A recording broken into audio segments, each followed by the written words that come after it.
వసుదేవసుతం దేవం కంసచాణూరమర్దనం దేవకీ పరమానందం కృష్ణం వందే జగద్గురుం. ఓం శ్రీ రాధాకృష్ణాభ్యాం నమ. కృష్ణం వందే జగద్గురుం, అర్జునం వందే జగదే కబీరం.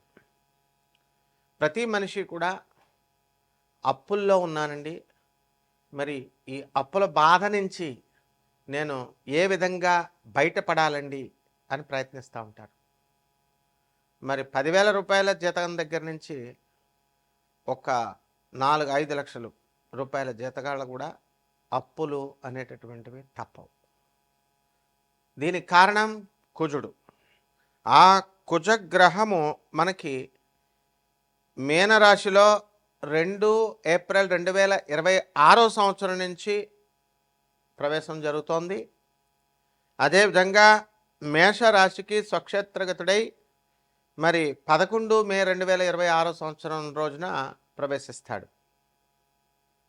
అలాగే ఆదాయాలు కనుక మనకు బాగా పెరిగినట్లయితే, వ్యాపార అభివృద్ధి మనకు బాగా పెరిగినట్లయితే మనకి ఈ అప్పుల బాధల నుంచి మనం బయటపడచ్చు అని చాలామంది అనుకుంటూ ఉంటారు.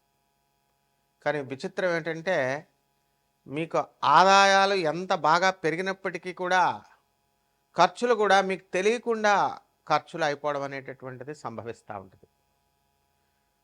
బంధువుల వల్ల, పరివారం వల్ల, లేకపోతే విందు వినోద కార్యక్రమాల వల్ల, వేరే వేరే ఊర్లు, హనీమూన్లు, తర్వాత తీర్థయాత్రలు, ఈ రకంగా ఏదో రకంగా మరి బంధువుల పెళ్ళిళ్ళు, తర్వాత ప్రతిదానికి వెళ్ళడం, ఈ రకంగా మరి ఖర్చులు అయిపోతూ ఉంటాయి. ఇది అనివార్యం. అటువంటి ఏ కారణంగా వస్తుందంటే గురుడు యొక్క వ్యయస్థితి కారణంగా కొన్ని స్థానాల్లో గురుడు ప్రవేశించడం ద్వారా మనకి ఈ అధిక అనవసరమైనటువంటి వ్యయం మనకి కలుగుతూ ఉంటుంది.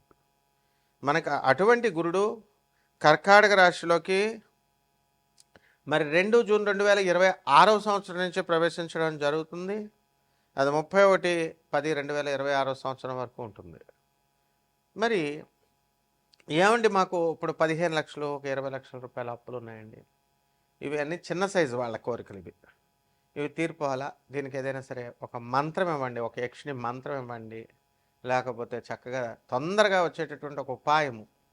ఈ మధ్యకాలంలో రెమెడీస్ అందరూ చెప్పడం వల్ల పాపం ఆ రెమెడీస్ వల్ల తొందరగా మీకు ఫలితాలు వస్తాయేమో అనేటటువంటి ఆశతో ప్రతి ఒక్కళ్ళు కూడా రెమెడీస్ చెప్పండి అని అడుగుతూ ఉంటారు. అసలు మీ జాతకం ఏమిటి? మీ జాతకంలో ఇదంతా కూడా గోచారం అంతా కూడా కోటాను కోట్ల మందికి కామన్ ప్లాట్ఫారం మీద చెప్పబడేటటువంటిది. నాసా మనకి ఎప్పటికప్పుడు విడుదల చేస్తూ ఉంటుంది పైన ప్లానెట్స్ ఎలా తిరుగుతున్నాయి, గ్రహాలు అనేటటువంటివి. దాని లైవ్ రిపోర్ట్స్ని చూసి మనం మీ యొక్క వ్యక్తిగత జాతకాలను మనం చూసి చెప్పినప్పుడు మనకు అర్థమవుతూ ఉంటుంది ఎప్పుడు అప్పులు తీరతాయి, ఎప్పుడు ఏంటి అన్నది. మీరు దాన్ని చాలా వెరీ క్యాజువల్గా తీసుకోవడము, ఫోన్ ఉంది కదా అని కొట్టేసేయడము, మామూలు జ్యోతిష్కులకు కొట్టేసినట్లు కొట్టేసి నా ధనుసు రాశి అండి బాగుంటుందండి అట్లా అడగకూడదు. అలాగే నా అప్పులు తీరిపోతాయండి, నాకు ఈ యొక్క రెమెడీస్ చెప్పేసేయండి, నాది గురుడు 4వ ఇంట్లో ఉన్నాడండి, మీనరాశి అండి, ఇట్లా అస్సలు అడగకూడదు.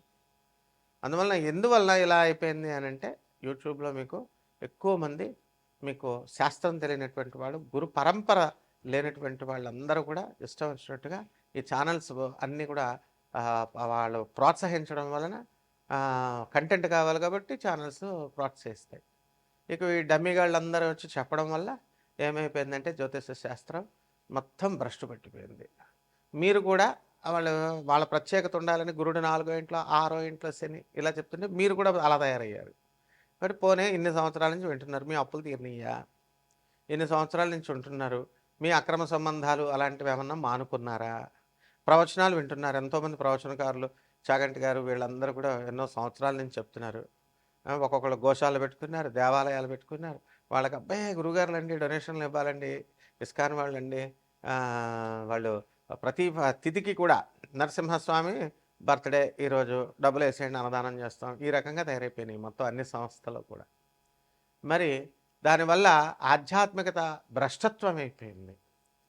కాబట్టి నిజమైనటువంటి ఆది గురువు అయినటువంటి పరమేశ్వరుడు మరి చక్కగా ఆయన సిద్ధాంతాన్ని, ఆయన ఐడియాలజీని with no deviations Lord Krishna చెప్పారు.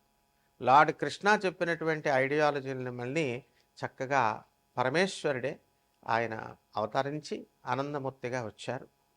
మరి ఆయన ఈ కలియుగాంతానికి మనకి భగవంతుడు కలియుగాంతం వరకు కూడా ఓం నమో వెంకటేశాయ అని అంటాం. వెంకటేశ్వరుడే కలియుగానికి అధిపతి అని చెప్తాం, కలియుగ దేవుడు అంటాం. అలా కలియుగం తర్వాత నెక్స్ట్ ట్రాన్సిషన్ జరుగుతుంది. నెక్స్ట్ యుగానికి సత్యయుగానికి వెళ్తారు. అప్పుడు మిమ్మల్ని రక్షించేది ఒకే ఒక్క మంత్రం, బాబానాం కేవలం. బం బం బాబా అంటూ శివుడికి చెప్తాం కదా, బాబానాం కేవలం చెప్పబడింది కలియుగ భవిష్యత్తు పురాణంలో. మరి కల్కి అవతారము మనకి చక్కగా శంభాలా గ్రామంలో పుడతాడని చెప్పారు. ఆ శంభాలా గ్రామమే దానికి గుర్తిచ్చారు, first landscape on the earth అని. అదే గూగుల్ చేసి చూడండి, సింగ్ భూమి, అదే జార్ఖండ్లో ఉంది, బీహార్లో, జార్ఖండ్లో. మరి అది ఆనందనగర్ దాని పేరు.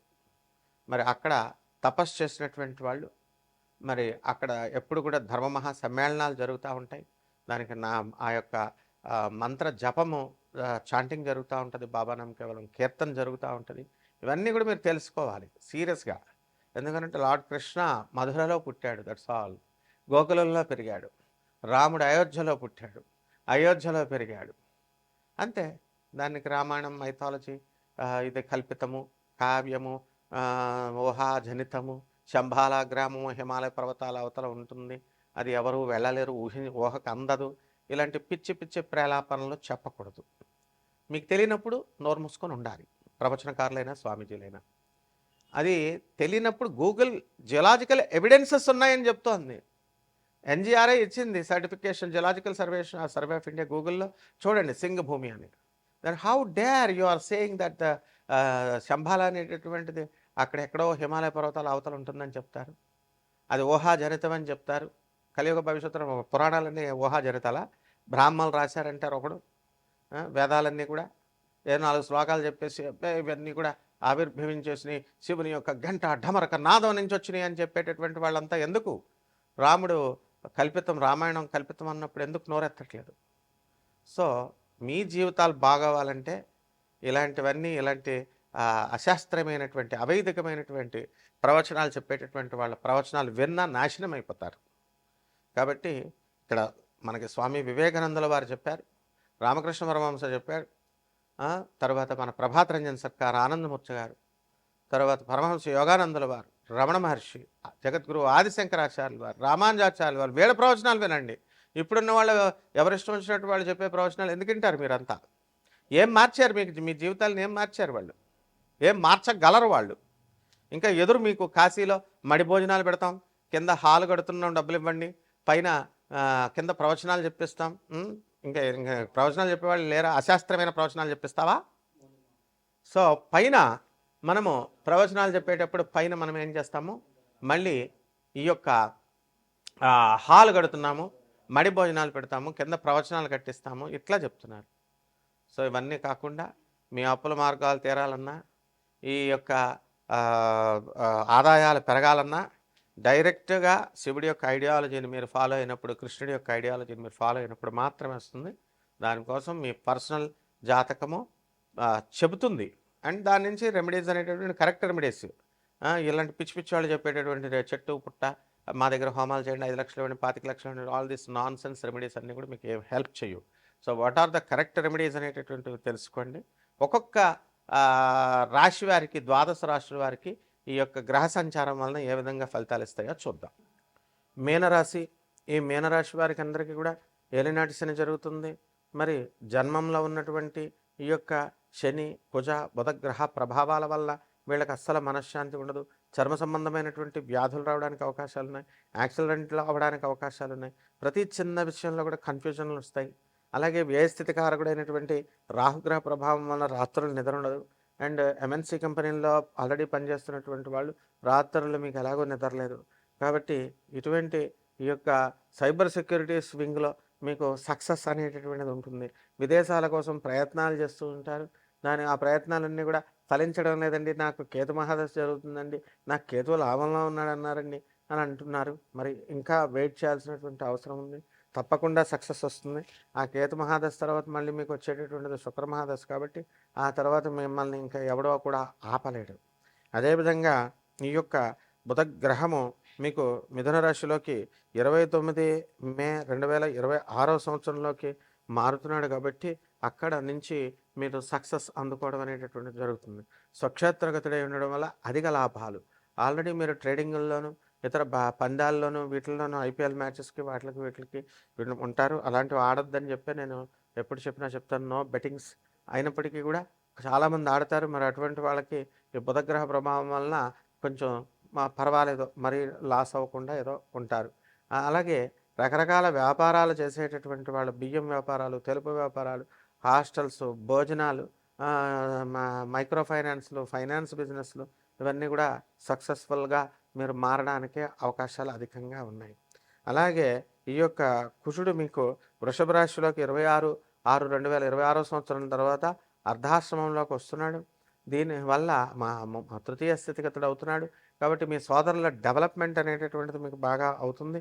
అలాగే శుక్రుడు వృషభ రాశిలో 19 ఏప్రిల్ 2026 సంవత్సరం నుంచి అవుతున్న కారణంగా మీ సోదరులు, మీ అక్కా చెల్లెల పిల్లలు సక్సెస్ఫుల్గా ప్రభుత్వ ఉద్యోగాలు సంపాదించుకోవడము, లేదా మంచిగా వెల్ సెటిల్డ్ అవ్వడము, ఇవన్నీ కూడా జరుగుతాయి. వాళ్ళకి పెళ్ళిళ్ళు ఇవన్నీ కూడా జరగడానికి అవకాశాలు అధికంగా ఉంటాయి. కాబట్టి ఈ రాశి వారందరూ కూడా తీర్థయాత్రలకి మరి ఇలాంటివన్నీ కూడా విందు వినోద కార్యక్రమాల్లో పాల్గొంటారు. చక్కగా ఈ రాశి వారందరూ కూడా అధిక సంపాదన అనేటటువంటిది వస్తుంది. ఆదాయాలన్నీ కూడా పెరిగిపోతాయి. మగధ సామ్రాట్ అయినటువంటి చంద్రగుప్త మౌర్యలాగా మీరంతా కూడా ఎదిగిపోవడానికి అవకాశాలు ఉన్నాయి. అలాగే మంగ్లీ స్నేహితుడైనటువంటి మహీందర్, మరి ఉలవపాడు బిజినెస్ అనమాట, మామిడికాయల బిజినెస్లో వీళ్ళల్లో నెంబర్ 1 ఉలవపాడు మణిశంకర్, మహీందర్ అంటారు అతన్ని.